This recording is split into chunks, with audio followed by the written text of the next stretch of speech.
They brought him home in a sealed cylinder that smelled faintly of antiseptic and cold metal, the kind of smell that clings to your hands long after you scrub them. The brass insisted on ceremony. The crew insisted on silence. We stood at attention in Dock 2, while the cylinder drifted past on mag rails, flags rippling in forced gravity, the emblem of the diplomatic corps folded so tight it looked like it could cut you. Ambassador Rowan Kepler had been the kind of man who talked like oceans, calm on the surface, dangerous underneath. And somewhere between a handshake and a photo op on the Delphi spindle, someone slid a needle through his ribs and turned him into a message. The footage leaked before the coroner could thaw him. I watched it once. Once was enough. They called me to ops before the cylinder even cleared the lock. Armitage, Admiral Kashim said, leaning over a map of stars like a gambler over a rigged table. Pack your conscience in a crate. We're invoking Black Flag. Black Flag was a rumor when I came up through the academy. Whispered in the sub-basement between drills and bruises, the clause that said if a protected diplomat was murdered on neutral ground, the assembly would lift the restraints and let the species show what it could really do. No tit-for-tat, no calibrated response, no careful escalation to make the neighbors comfortable. You kill our envoy, we take your future and write our name on it in fire. Most people don't believe in humanity until it's too late. We're noisy and sentimental, soft around the edges, always bargaining, always apologizing for taking up space in other people's skies. That was how the Triarchate saw us, clients, mascots, an upstart culture that got lucky with drive physics. But luck didn't develop the Prometheus codes. Luck didn't design the swordfall slugs or the ash net that could turn an orbital ring into confetti. Luck definitely didn't write Black Flag. Our orders came in staggered bursts, stiff with authorization stamps. Operation Firebreak. Disrupt the Triarchate trade spine at Eric's Gate. Neutralize shipyards at Rule. Seize or slag military relay boys. Delete their war rooms from the inside out. Neutralize was doing heavy lifting. Legal's exact phrasing: deny the enemy the capacity to make or move war. All methods authorized, proportionality waived. A tidy way of saying do it fast and don't pretend it's clean. I should tell you I hesitated.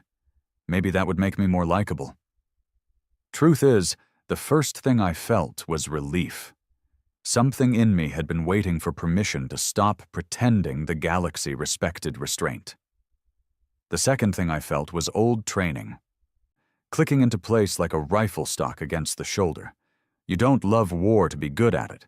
You learn the angles, the timings, the places to press until something breaks. We broke Eric's Gate first. If you've never seen a trade spine, imagine a necklace of polished moons strung through a hole in space. Our intel said the Triarchate routed 20% of their liquid assets through those stations every 4 days, rotations locked to precise jumps. They built it like a clock. We learned to crack clocks back on Earth when we were still afraid of the dark. I sat with Mendez and the other operators in the armored well of the ESS Iron Requiem, listening to the ship's heart tremble as we approached the outer halo. Confirm Ashnet burn, Mendez said, voice flat. The Ashnet was a lattice of dormant micro-drones we'd drifted into their docking routines months ago, sloughed off cargo haulers like dandruff. One signal, and they woke into something hungry. Confirm, I said, on my mark. I don't remember what I told myself right then. Maybe that the Triarchate would understand this language better than any speech. Maybe that Kepler would have hated it, which only made it feel more necessary.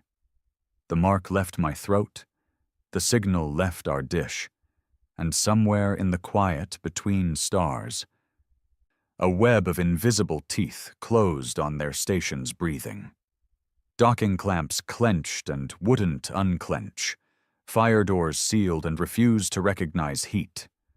Cargo arms glitched into feverish dance. The Ashnet chewed at the infrastructure, software first, then the delicate mesh of power conduits, turning a wonder of logistics into a dying animal that didn't yet know it was dying. The requiem came out of slip like a hammer's head, and we let the first swordfall go. Swordfall slugs are ugly devices, a rod of compressed monocrized tungsten with a cap of ablative ceramic and a guidance core that doesn't think, it obeys. Gravity does the rest. From orbit, it looks polite, the way a guillotine is polite. There's no blast the mind can process, just a drawn-out shove. The station ring bowed. Light flickered. For a moment, the entire structure rippled like a drop of water in 0G. Then stress found the seams, and 1,000,000 tons of proud engineering remembered that it was only matter. We broadcast evacuations in 12 languages, even as we tore their sky apart. We're that kind of monster, the kind that gives you a chance to run. Some of them did. I watched lifeboats peel away like shedding skin. Some tried to fight. One of their patrol craft fired on a rescue corridor, and the corridor blinked out. I told myself I saw it wrong. The tactical feed didn't lie. War drags the worst out of the other side, too. That doesn't mean you can wash your own hands after. When the debris cloud finally admitted what it was, we pivoted to rule. Shipyard planets are beautiful from high orbit. Lace and shadow, docks like rib bones around a world's dark heart. I used to dream of building things there. Instead, I handed Mendez a box that unlocked their dockyard's scheduling core and spiked it with ghosts. In 10 minutes, their entire launch sequence believed it was last week. In 15, tow tugs smashed into one another with the gentle, inexorable math of wrong timing. We spared the meta rays and the habitat bands. Even under Black Flag, we drew lines where we could. It mattered, at least to me, that we were precise in our cruelty. Between strikes, I tried to sleep and failed. The ship hums creep into your skull. You can taste metal. You see lines of numbers in the dark. I kept remembering Kepler's voice after a successful negotiation on Glisa. "We're here because we talk to each other," he'd said to a room of smug non-humans who thought they'd domesticated us. "Remember that when you're tempted to point a gun." They pointed a needle. They smiled for the cameras while he tried to breathe. In the playback, no one reached for him. I've never believed in destiny, but I believe in consequences. The Triarchate answered on day 4, not with words. They tried to crack one of our logistics hubs at Tantalus with a virus that wore our encryption like stolen clothes. We built the firewall that caught it. The quarantine spat me a copy. I opened a sandbox, watched the thing unfurl like a hateful flower. It wasn't elegant, it was personal.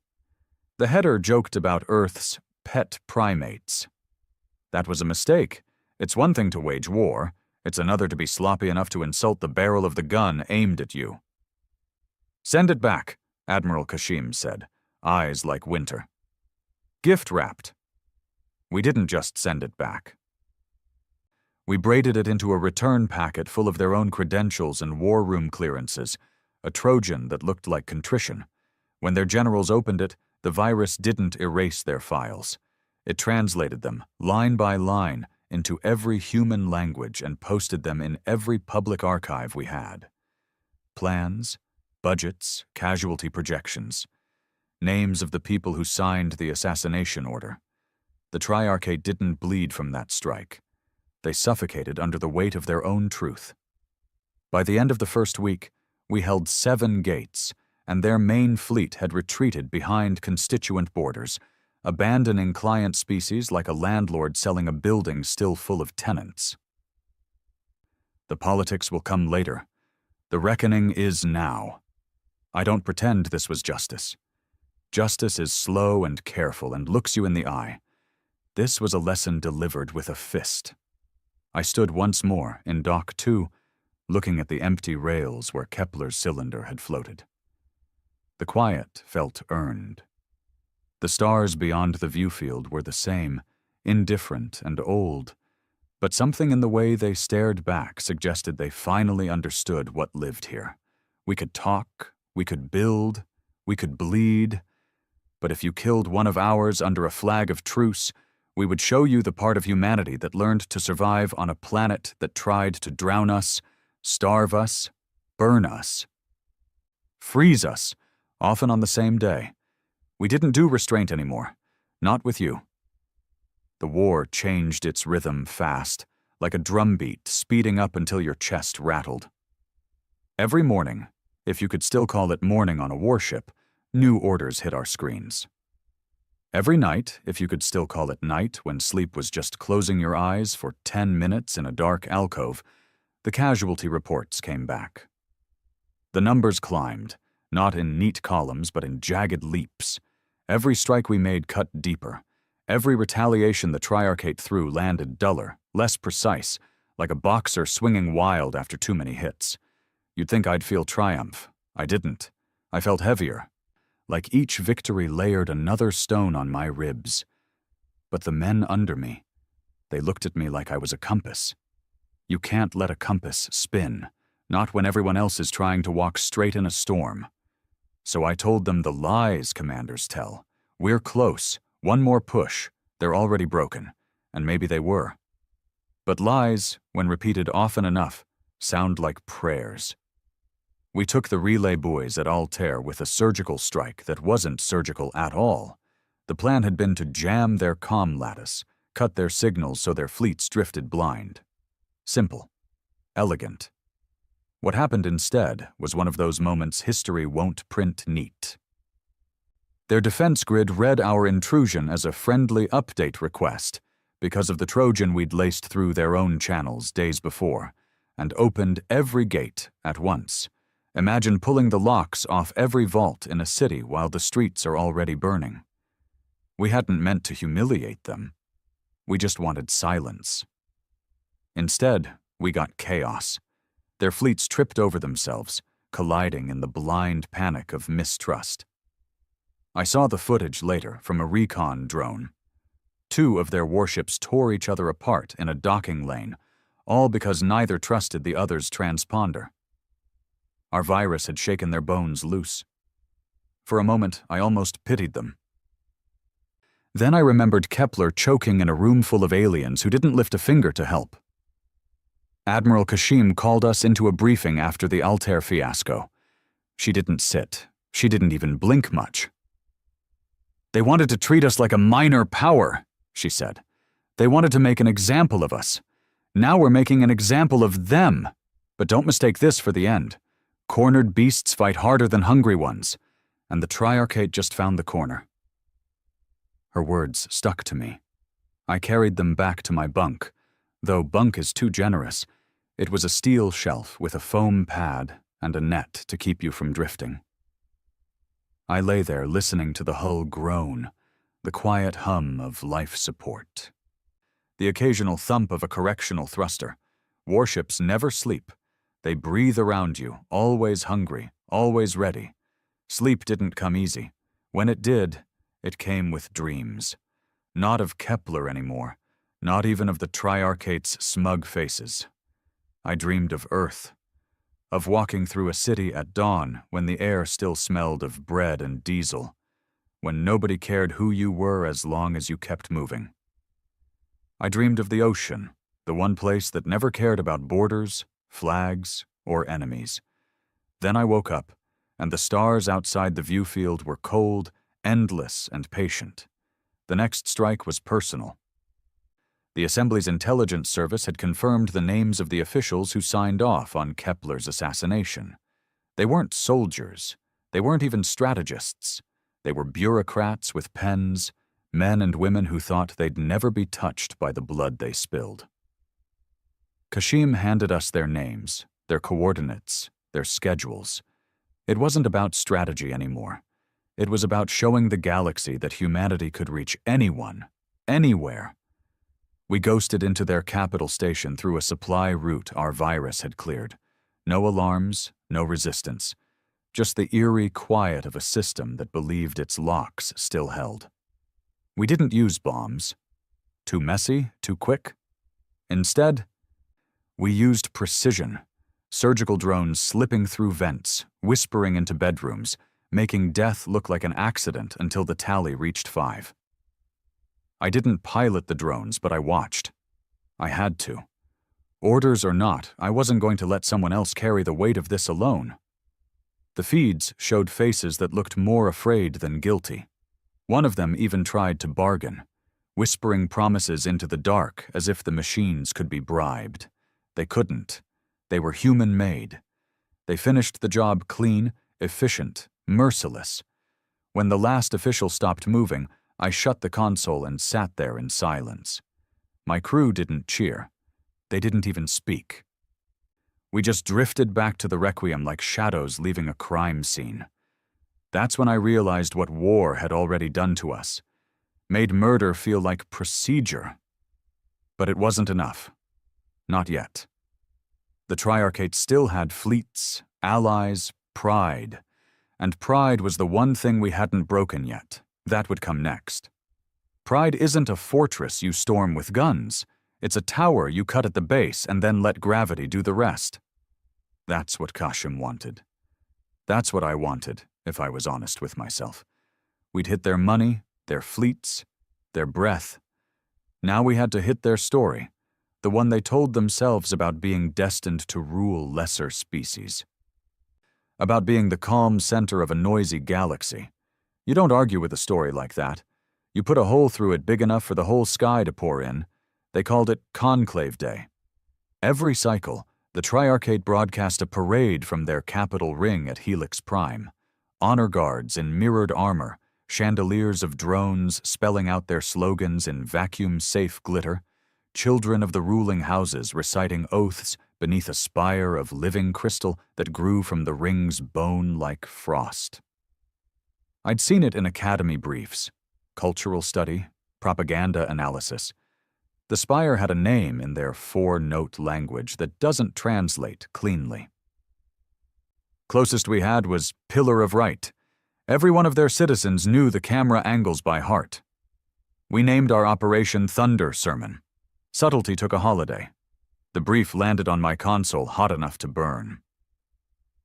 2 phases, Kashim said, over-secure. First we poison the broadcast, then we take the spire. You will avoid civilian habitats and medical arrays. You will not, repeat not, interfere with evacuation corridors if they open. We are not butchers. But we are the end of their illusion. Understood? Mendez stood at my shoulder, jaw tight. They'll hide behind schools and claim we did it. They will, I said. So we get ahead of their lies. Real-time overlays. Our drones will mark what we target, what we spare, and push proof to 1,000 neutral relays. No edits, no cuts. The galaxy will watch. I prepared the poison first. We had a key, courtesy of the Trojan we'd braided into their networks at Tantalus. It got me into their broadcast control like grease gets into a lock. I wrote a program that didn't replace their feed. It framed it. Every frame of their parade would run inside a window of truth. Casualty lists from the assassination order, the minutes where they discussed acceptable escalations, names of stations they'd planned to stage accidents on to test our resolve. No commentary, just facts that burned cold. The second phase was the spire. The Pillar of Right wasn't just art. It was a lattice of memory crystals tuned to a shared resonance. Their people linked to it during the broadcast, a little ritual of belonging. The design was clever, I'll give them that. The spire made them feel like a single throat singing one note. I meant to break the note. We didn't use swordfall, too messy near civvies. Instead, we took 12 needle boats and slid them into Helix Prime's shadow, masked as repair crews. Our ash-net ghosts still fooled their scheduling. I rode Needle 4 with a squad of boarders who looked like statues in black exo. They were good men, mostly young, mostly mean in the way war makes you when you're trying to survive. I told them not to hate. Hate makes your hands shake at the wrong time. Do the job, then feel. It's the only way you live long enough to regret anything. Helix Prime up close, looked like an antique music box made by a god with too many hands. Curled filigree docks, windows like polished scales, tugs buzzing like silver flies. The pillar rose from the ring's inner curve, a pale spear-tasting vacuum. The closer we drifted, the more my throat hummed with that strange resonance. If you've ever stood near a cathedral bell and felt the sound move the meat of you, it was like that, but colder. For a sick second, I understood the comfort they took from it. Then I remembered what they'd done with that comfort, and the understanding curdled. We anchored to a maintenance spine 500 meters from the pillar's base. No alarms, no shouting, just work. Cutting, bypassing, whispering to machines that didn't know they were betraying their owners. Our drone swarm crawled like shadow onto the parade route, each little camera eye beaming our overlays to the galaxy. The broadcast began. A sweep over thousands of bright uniforms, banners like wings, the four-note anthem swelling, and my program slid between it and their pride. Facts glittered across their pageant like oil on water. The first gasp rippled through their crowd when the names appeared, the second when their own budget lines scrolled past. We'd planned for panic. We hadn't planned for that much silence. The anthem faltered. For a moment, the spire's note wobbled. Now, I said. The boarders cast grav lines like fishermen. The lines hissed as they bit, a savage, satisfying sound. Our shaped charges weren't big. They didn't need to be.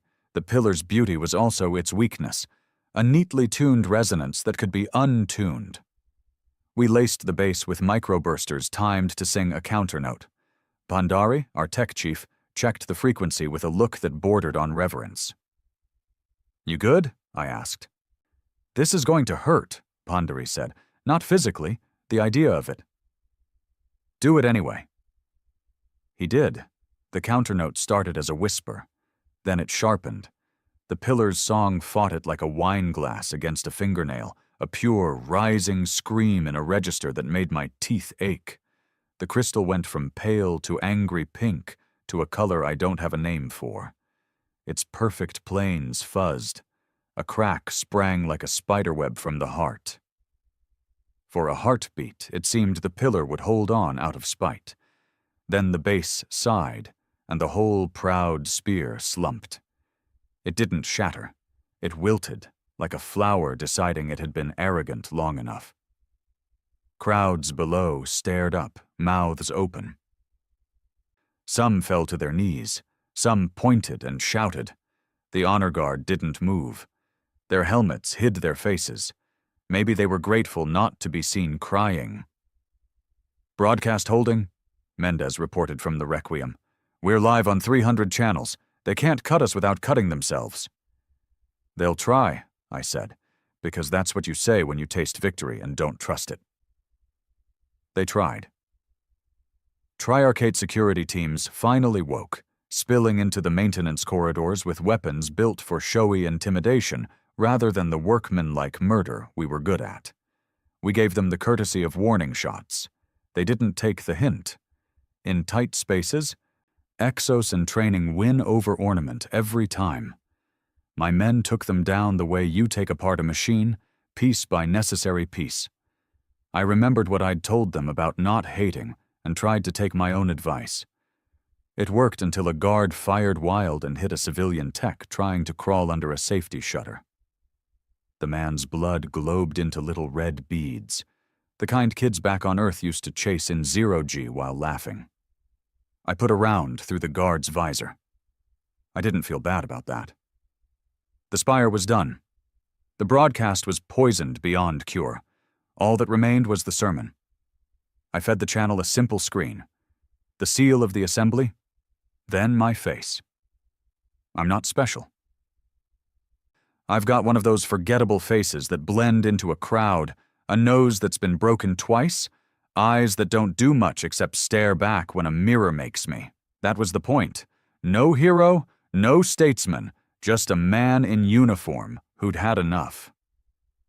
"You killed our diplomat," I said. My voice came back to me with a thin echo in the helmet. You did it on neutral ground because you believed we would swallow it like we've swallowed 1,000 insults from 1,000 empires that thought we were too new to matter. You thought restraint was weakness. You thought mercy was a leash. You were wrong. This is what wrong looks like. I paused, not for drama, but because the words tasted like metal and I wanted to spit. We could have brought swordfall to your homes and your schools. We didn't. We could have poisoned your water and called it justice. We didn't. We cut the thing you love most, the story you use to excuse everything. If you want this to stop, you come to the table under a flag of truce, and you bring the people who signed that order. They will answer. Or the next thing we cut won't be a symbol. It will be your fleet and your markets and the spine of your state. You have seen what we can do restrained. You will not like us unrestrained. I ended the feed. For a breath, the galaxy was very quiet. Then the Requiem's comms lit up like a summer storm, neutral houses offering mediation, client species screaming that they wanted out, Triarchate hardliners swearing blood and thunder, beneath it all, the soft, stunned murmur of a people whose godspire had just slumped like a tired man. We got out clean. We left the shards where they lay. We left the civilians alone, the way we had promised. As our needle boats drifted back toward the shadow where our ship waited, I finally let myself look down at my hands. They didn't shake.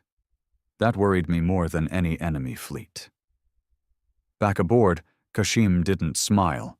She doesn't waste expressions. You made them feel small, she said. Good. They needed the lesson. Now they will bare their teeth. Get ready to lose something we can't replace. I knew what she meant. War is a bargain written in blood. If you make the other side bleed too honestly, they will come for the one thing you love most just to prove you can be hurt. I thought of Earth again, of the smell of bread and diesel, of kids chasing red globes of juice in zero-G museums like it was magic. I thought of the names scrolling on our overlay and the silence that followed. Pride had fallen. The price was on its way. The reprisal came faster than even Kashim guessed. 2 weeks after Thunder Sermon, just as the galaxy was still arguing over the footage of the pillar crumbling, the Triarchate struck Earth. They didn't use fleets or swordfall. That would have been too obvious, too easy for us to counter. They went for subtlety, the kind that doesn't explode so much as rot. A payload disguised as humanitarian aid slipped through our outer patrol nets and parked itself in low orbit over the Pacific.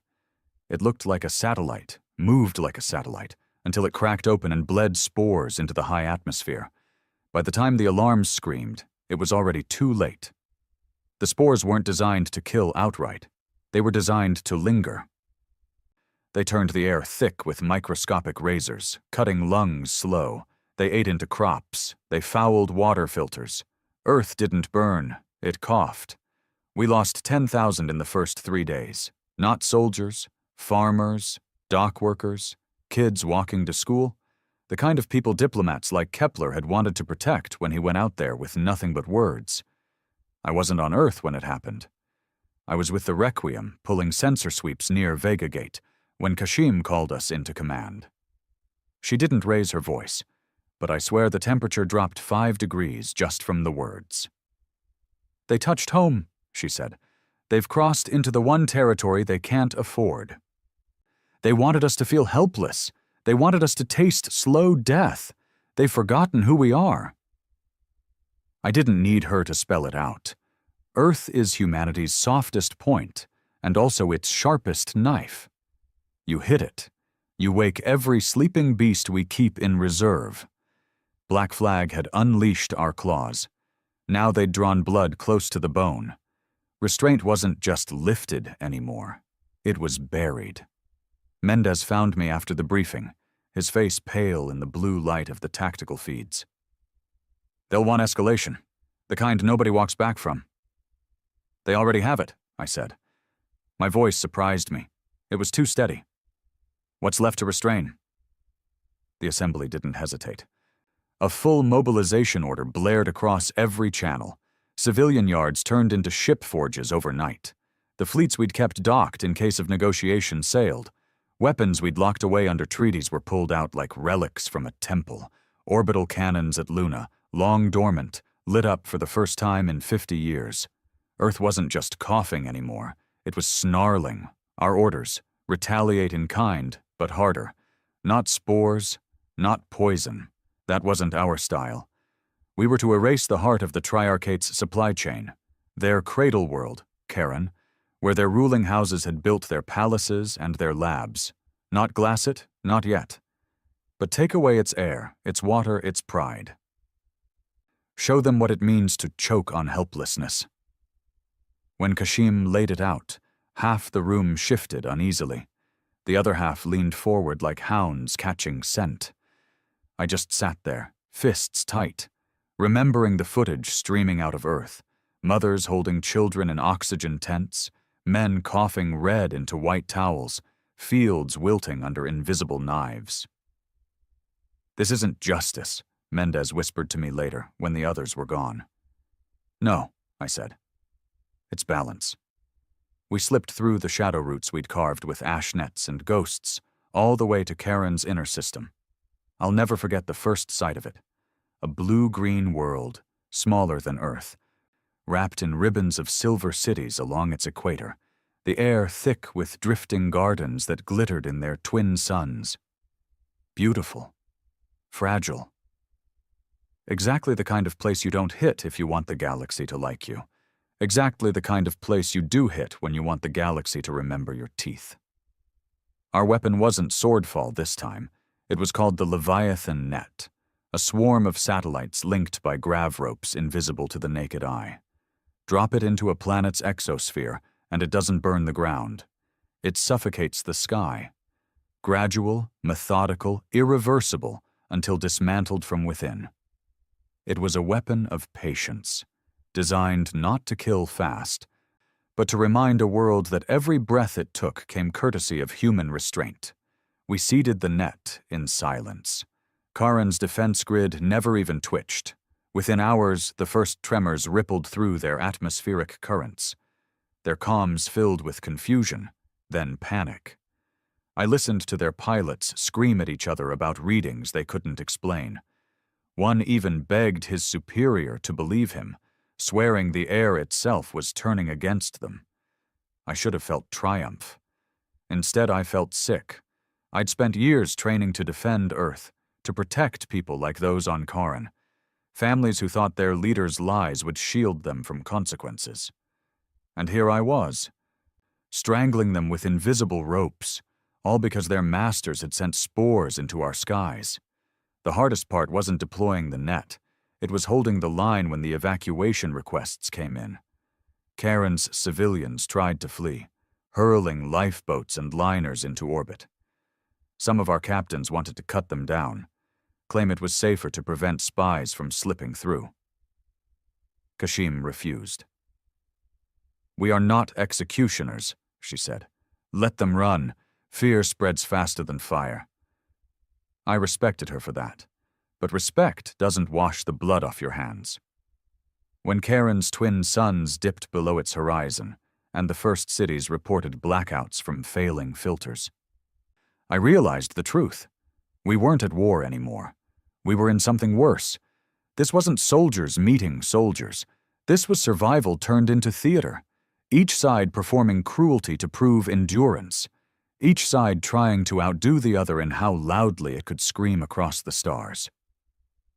That night, if you can call it night on a warship, I lay in my shelf bunk staring at the ceiling until my eyes burned. Every vibration of the hull felt like a reminder. This is the path you chose when you didn't hesitate at Black Flag. Every victory tastes like ash now, Armitage. Every step forward drags something human out of you and leaves it behind. But I knew I'd keep stepping, because if we stopped, the spores over Earth would just be the beginning, and I wasn't going to let my home choke while I still had breath. Karen kept gasping under the Leviathan net, and I told myself that was the point. pain educates. Still, the civilian feeds leaking through our taps were hard to watch. Streets that looked like gardens last week now lined with mask queues, children clutching inhalers, sky lanes closed because aircraft couldn't trust their altimeters anymore. I didn't flinch. I also didn't turn the screens off. If I was going to be part of this, I was going to carry the faces. Earth was stabilizing, barely. The spores didn't kill like fire. They killed like winter. Our MedCorps found a cocktail that blunted the razors, a filter upgrade that bought hours and then days, but it wasn't enough. The biochemists kept sticking their hands into the machine and getting bit. That's when Intel dropped a shard of luck onto my console, a trace signature in the spore's enzymatic backbone. Not random, not natural. A watermark. It matched research logs from a lab complex the Triarchate ran off a little ice moon called Doros, out past the Keled Drift. If there was a kill switch for the spores, or at least the recipe for shutting them up, it would be there. Kashim didn't bother with a speech. "You go in quiet," she said. "You come out with the architect and every bite of his work. If you can't extract him, you take the drives. If you can't take the drives, you slag the site. But I want him alive if possible. People need to see a face." "Name?" I asked. "Director Halvek," she said, the word like something sour she had to spit. He chaired the committee that approved the humanitarian satellite. "He likes to pose as a savior. Bring him home without breaking him too badly to talk." Mendez didn't like it. He never likes it when the plan depends on someone we hate staying alive. "He signed off on suffocating kids," he said later in the prep bay, suiting up. "You want me to babysit him?" "I want you to keep your hands off until we have what we need," I said. "After that, I'm not making promises." We took a stolen courier boat, a Triarchate model with its transponder scrubbed and its belly packed with everything that makes a security chief sweat. Breach kits, spider drones, a little box I wasn't going to admit to owning. The Vesper Combine, neutral in name, mercenary in practice, sold us a 2-hour corridor through the Keled Drift's sensor net. I tried not to think about how many times the neutral houses had played both sides, and slept fine. Time pressure makes you shake hands with people you'd rather knife. Doros turned slow. The lab complex buried in ice like a pearl with wires. Triarchate architecture is usually all mirrored pride. This place looked like a scar someone polished out of boredom. We drifted in on minimal thrust, latched to a maintenance ring, and cut our way through with thermal blades that smoked in vacuum like dying stars. Inside smelled like antiseptic and hot plastic. Our spider drones skittered down vents, mapping cameras and patrols, whispering to our earbones in clicks and soft hiss. The first rooms we passed were storage. Crates labeled in their elegant 4-note script, vials that glittered under cold light. Then a chamber that stopped us, a line of biocapsules, each with a living culture suspended like dust motes in amber, human proteins in the matrix, our signatures, stolen from medical exchanges and port screenings, folded into a weapon that knew us like a jealous lover. Ponderi swore, a small sound like breaking glass. I touched the glass. My glove fogged, then cleared. It felt like standing at your own open grave. We found Halvek in a sanctum that looked like a chapel, floor to ceiling with carved bone lattices that hummed at a frequency just below anger. He wore a lab coat cut like a ceremonial robe. He had the kind of face that thinks mirrors are honest. For a heartbeat, he stared at us as if we were an art installation he didn't order. Then he smiled, slow. "You came," he said in trade cant. "Good. I was tired of sending messages to a species that only understands pain." I put him on the floor before he could finish his next sentence. Not gentle, not cruel, just necessary. Mendez zip-bound his wrists while Pandari pried open the data wall with a set of needles that hummed. Our spiders purred their success. Drives unlocked, partitions copied, checksum clean. Halvek kept talking. They always do. "We meant to teach discipline," he said. "You should thank us later. Your chaos hurts you more than our spores ever."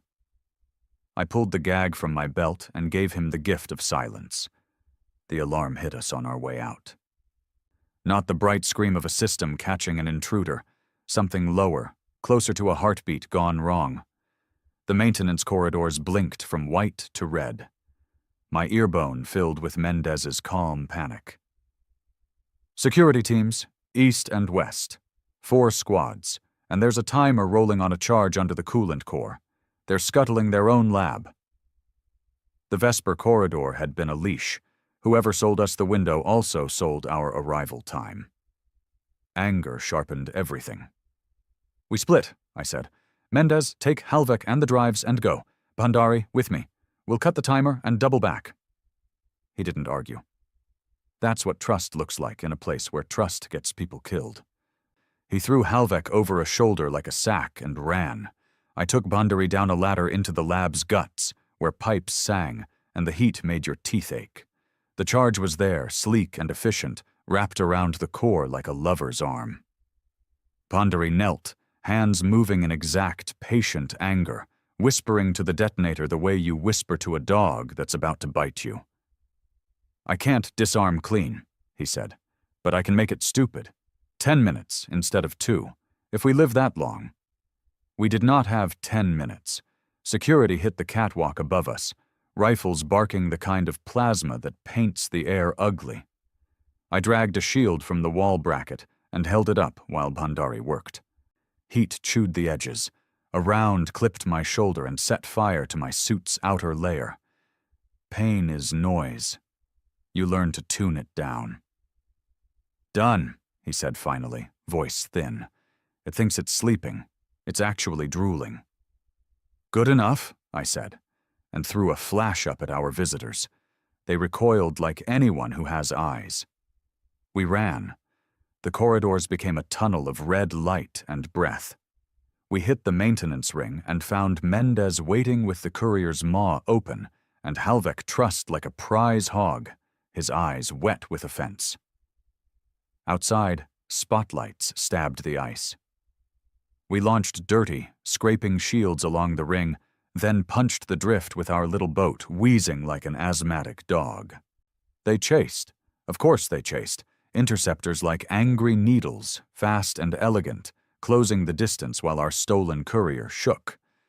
I fed their own IDs back at them with a greeting that promised clearance if they slowed. 2 did, 1 didn't. That one got a coilgun slug from the Iron Requiem, which rose out of the dark like an old god, silent until it wasn't. The slug didn't explode. It erased. The interceptor became a smear of regret. Back aboard, we dumped the drives into our black room and handed Halvek to a med team with very steady hands. He tried to be brave. Bravery looks different when the person across from you is tired and not interested in your speeches. He gave up the enzyme keys faster than I wanted. Part of me had wanted an excuse to break something. The keys helped.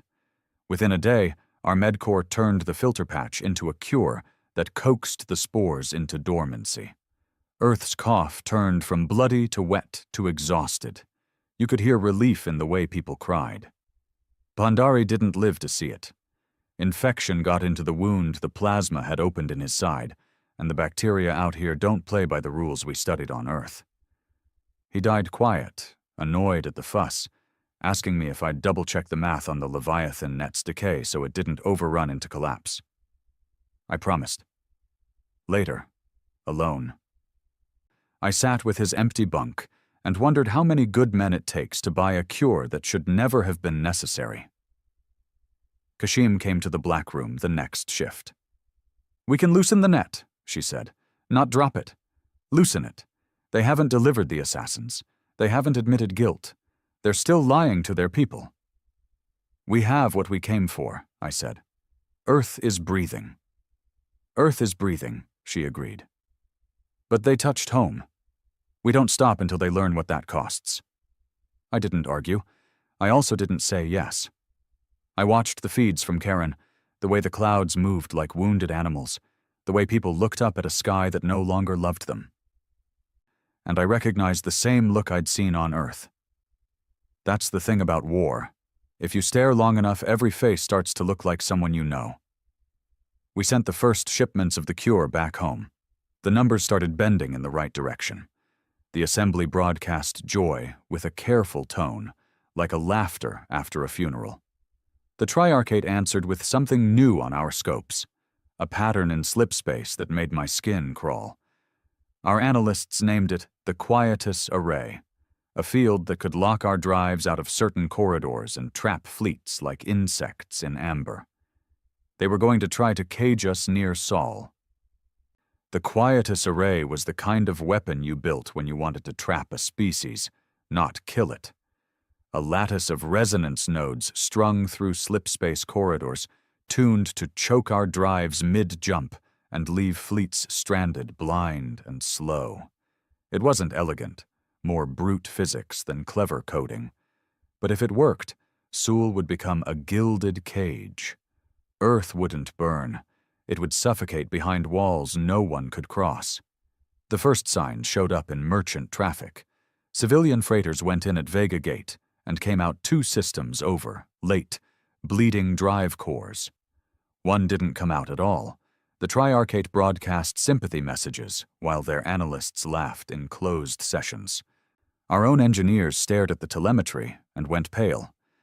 Slipspace had always been a wild dog, dangerous but predictable if you fed it right. The array made it rabid. Kashim didn't wait for the assembly to debate. She called us into ops, the starfield maps quivering with highlighted corridors like veins under thin skin. If they finish this, she said, we lose mobility. We lose choice. We turn into a species that waits for the knife. We didn't come this far to wait. The Requiem was tagged for the first incursion. Needlework, not hammer blows. Find a node, cut it, learn its shape.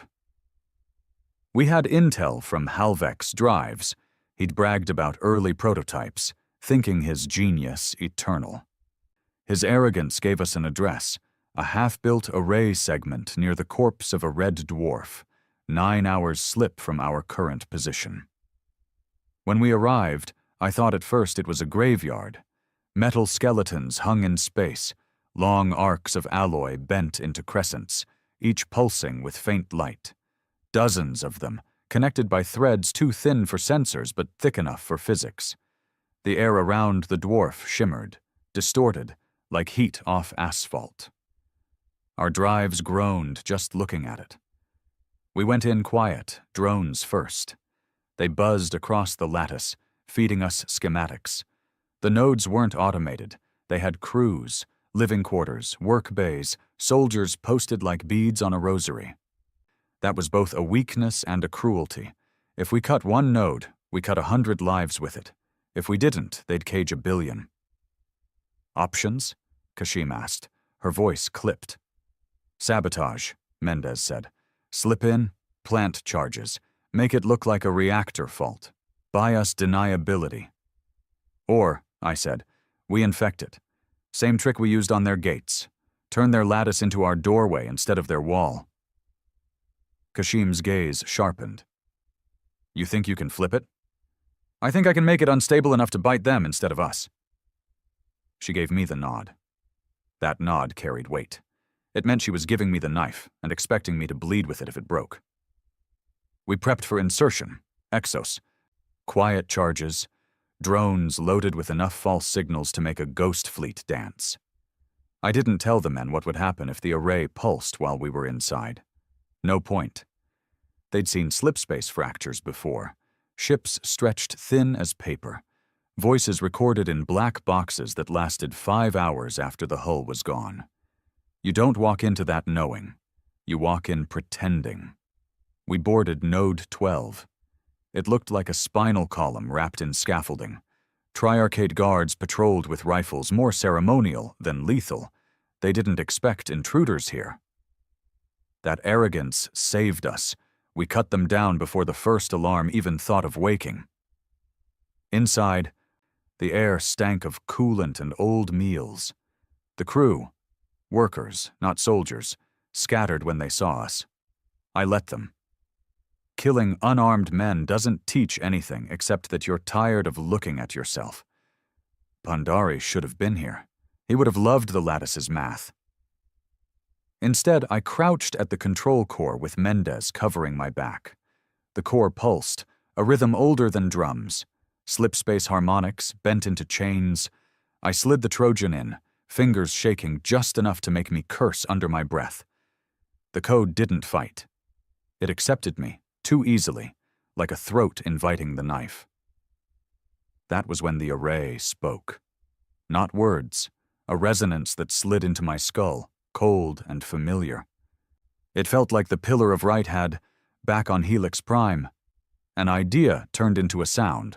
The Triarchate wasn't just building a cage, they were building a sermon. Every ship caught in this web would hear it. Every human crew would know, bone deep, that they were owned. My rage steadied my hands. I flipped the harmonics, not destroyed, reversed. Instead of pulling human drives into stillness, the nodes would stutter when they tasted our signature, a hiccup that spat us sideways but through. To the Triarchate, it would look like failure. To us, it would look like freedom with scars. We planted charges anyway, insurance against discovery. Then we ran. The alarms woke late, confused by ghosts we'd left in the system. By the time their security teams arrived, Node 12 was already cracking itself apart. From the Requiem's viewfield, I watched the crescent shiver, its light guttering, then blossom into a silent bloom of debris. "Will the rest follow?" Kashim asked.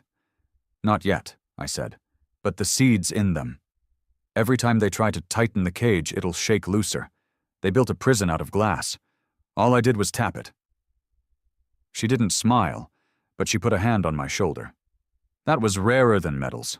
Back in my bunk, I couldn't sleep. The array's resonance lingered in my skull, a phantom note that hummed like guilt. I thought of Pandari, of the spire cracking on Helix, of Kepler gasping in a foreign hall. The Triarchate kept trying to write the story of humanity as a warning. All we were doing was rewriting it as a threat. But I knew what Kashim knew. Threats don't end wars. They prolong them. And the harder we bared our teeth, the more likely it was that someone, somewhere, would decide Earth needed to burn after all. That night, the Requiem caught a Triarchate transmission flagged as high priority. It wasn't orders, it was a plea, from one of their client species, begging us for protection. The Triarchate had abandoned them to focus on us. Their worlds were burning. For the first time, someone in this galaxy looked at humanity not as a nuisance, not as prey, but as a shield. The plea came wrapped in static and fear. A voice with too many syllables and not enough air begged us to answer. They called themselves the Marat, a client race the Triarchate used as shipyard hands and mine diggers. Their world, Nahal, wasn't much on a star map, barely a dot. But the feed showed fire blooming along ridgelines and lifeboats, stacked like coffins on a cracked runway. The Triarchate had pulled their fleet back to protect Karen and the array, so they did what bullies do when cornered. They turned and kicked someone weaker to make the pain feel like control. Kashim didn't hide the calculation. "They're not strategic," she said in the war room, eyes on the grainy feed. "But if we leave them to burn, the whole galaxy will decide our promises mean nothing. If we pull them out, the clients will line up to defect." She looked at me then. "And maybe, just maybe, we remember how to be the thing Kepler thought we were." I didn't say yes. I just pulled up landing vectors and asked Mendez how many birds we could spare. He didn't argue. He'd heard the Marat kids crying under the crackle, same as me. That sound gets into the spine. We called it Iron Orchard, because someone needed to name it something that wasn't screaming. A shield corridor laid from high orbit to dirt, a bead chain of drop shields and gunships covering lifter paths. It was messy in the way any rescue is messy when the other side is firing into the crowd. Triarchate loyalists on Nahal were shooting at anyone who tried to leave. Their officers said it was about order. It was about fear and spite. I went down on the third wave.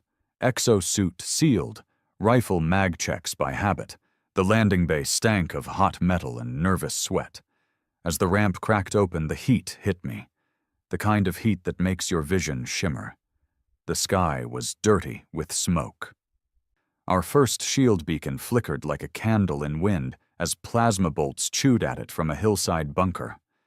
By the time my boots hit dirt, 3 Marat kids ran past, heads down, holding hands like if one let go they'd all evaporate. We pushed the line. The Triarchate militia wore polished armor meant for parades. It didn't help them in the dust. They fired wild. We fired deliberate. I saw one of them lay his rifle down when he realized his people had already fled his flank. I waved him through. Let the galaxy watch us not kill a man who'd decided to stop. That mercy cost us later, I'm sure. I'd pay it again. In the chaos, we found a little sliver of luck. A field warder, the nearest thing Nahal had to a governor, cowering under a collapsed arch with a briefcase clutched to his chest. He tried to bite when we dragged him out. Mendez took the case without ceremony and popped it with a clamp. Inside were transit docs, cargo manifests, and a priority key with Triarchate seals. The warder spat at me, voice hitching on those many syllables. "You came to loot us," he said. "No," I said, and nodded at the lifters taking on his people. "We came because they forgot we'd do this." The key was better than gold. It unlocked a skiff on the far edge of the spaceport, parked under a blown-out awning. Not Triarchate military. Not Marat. Vesper Combine branding, slick and discreet. Our neutral friends again. Their emblem like a handshake you regret. Inside, we found a courier crate still tied to the floor. It held a Triarchate intelligence officer who wore his rank like a perfume. Prefect Hoden, eyes like slick stones, mouth already shaped for a lie. "You're late," he said when we opened the crate. "Tell me something I don't know," I said, and dragged him into the light. We didn't have time for a black room. The lifter bay's back wall became a makeshift interrogation booth, cargo net for a chair, medkit as threat and promise. Hodan tried noble silence. Then he tried insults. Then he tried playing the frightened bureaucrat. Pressure makes all those masks slide off in order. When he finally broke, what came out made the room feel smaller. The assassins who'd ordered Kepler's death weren't a loose committee. They were a core cell called the Circle of Iron, lodged inside the Triarchate's executive spine and linked by blood, marriage, and debt. They'd pushed for the spores. They'd green-lit Karen's countermeasure. And they had one more move, a fail-safe buried in the Quietus Array's control layer, something they called the Absolution Key. Trigger it, and every node would harmonize into a single pulse, not to trap us, but to tear a hole through a corridor aimed at Sol, a skip rip aimed like a spear. It wouldn't hit the sun. It would hit the crowded space between Luna and Earth, where the lines are busiest and the stations are full. "How soon?" I asked. "Soon," he said. "As soon as our last convoy from Corin reaches safe distance.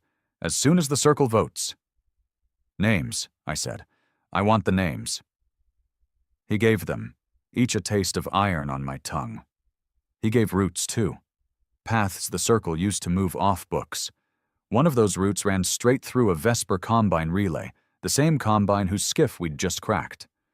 My anger wasn't clean anymore. It had edges and caveats. The Marat kids were still running under our shields while the Combine rented both sides the same knife. We pulled out with 6,000 Marat aboard our ships, and another 10,000 queued on the ground. We'd be back for them.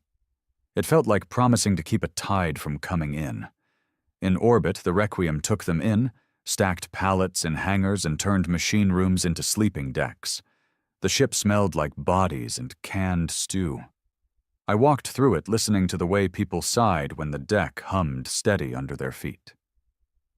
Kashim met me outside the brig, where we stowed Hoden.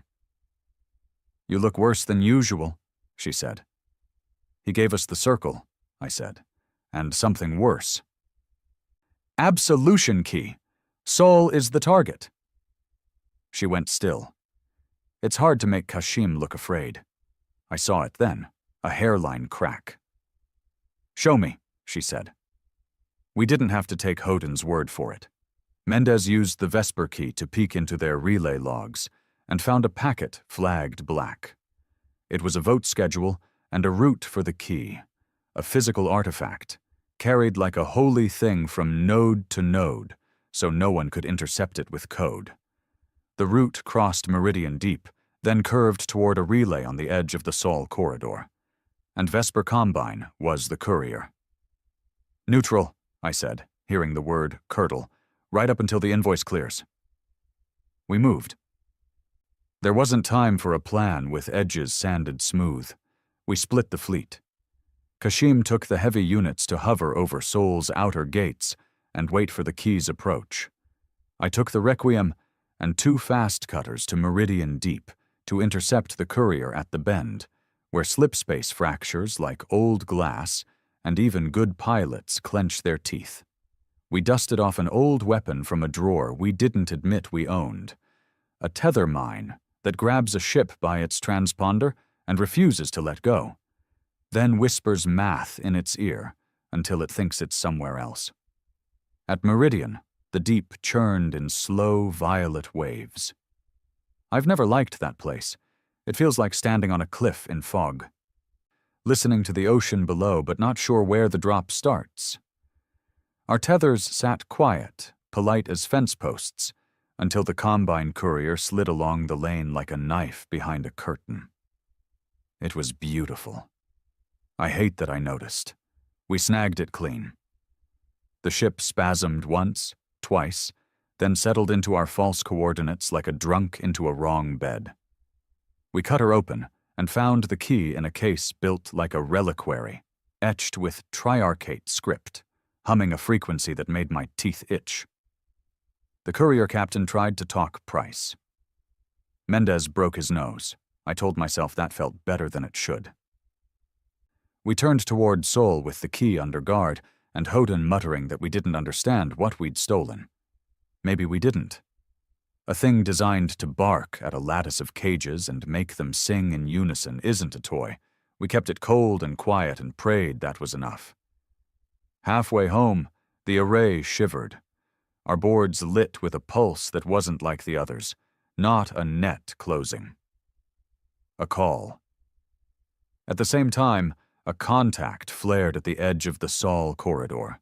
Triarchate heavy units, burning hard, riding our flipped harmonics like a surfer stealing a wave. They weren't heading for Earth. They were heading for Luna. They'd guessed what we could repair fastest.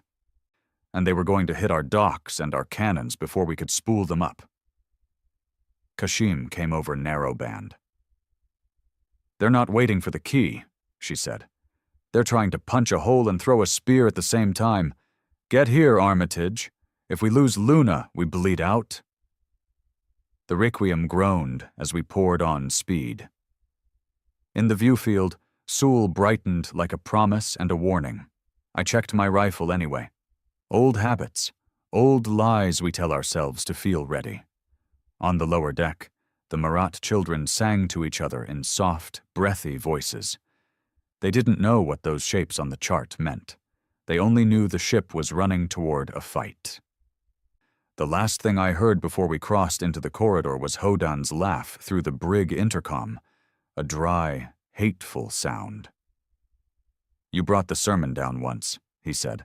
"Let's see if you can keep your own sky from falling." Luna looked like it was bleeding when we arrived. The Triarchate fleet had beaten us there by half an hour, just long enough to make the sky a slaughterhouse. Orbital cannons still burned on the surface, but half their housings glowed molten red, slag dripping toward the craters.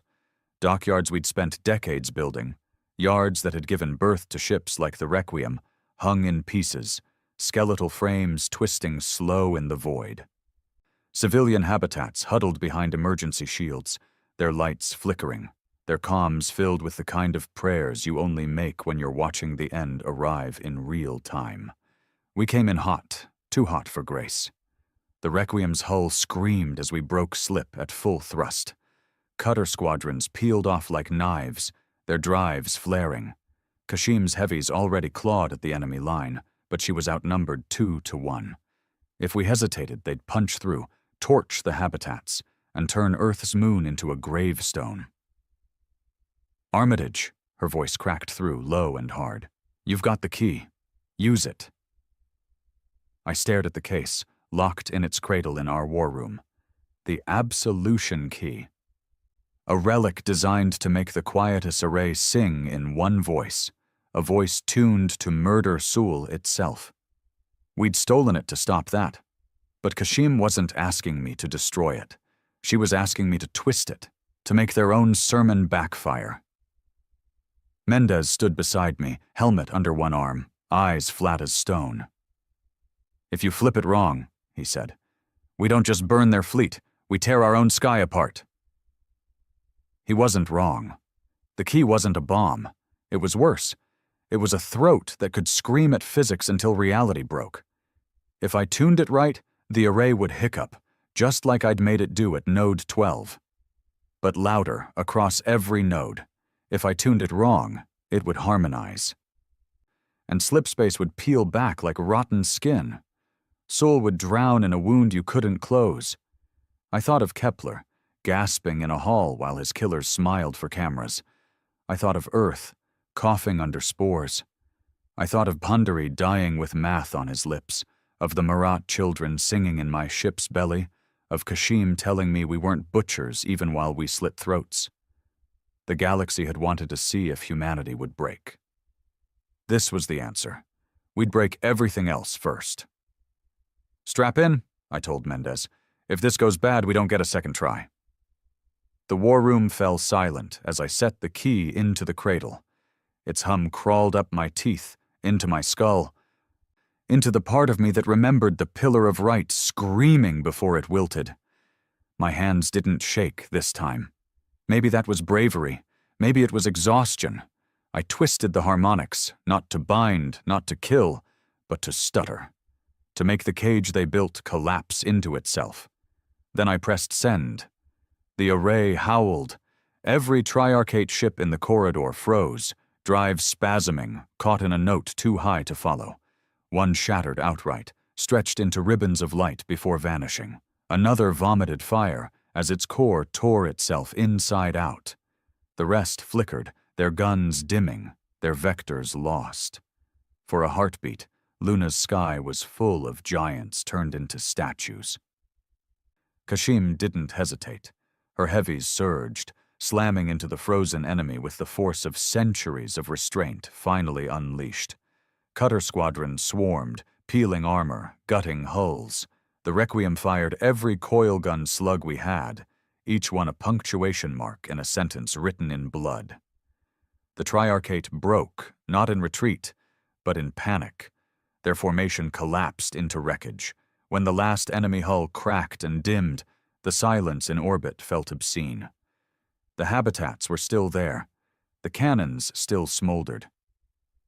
Luna lived, but it lived under a sky littered with the corpses of ships, human and alien both, drifting together in a graveyard that would shine for years. Kashim's face filled my screen. She didn't smile. She didn't need to. We held, she said simply. But I felt no victory. The key still hummed in its cradle, faint but insistent, as if reminding me it wasn't finished. We hadn't destroyed it. We couldn't. Not yet. Because part of me, the part that had seen Earth suffocate and Karen choke, knew we might need it again. A monster on a leash, waiting for the next hand brave or desperate enough to tug.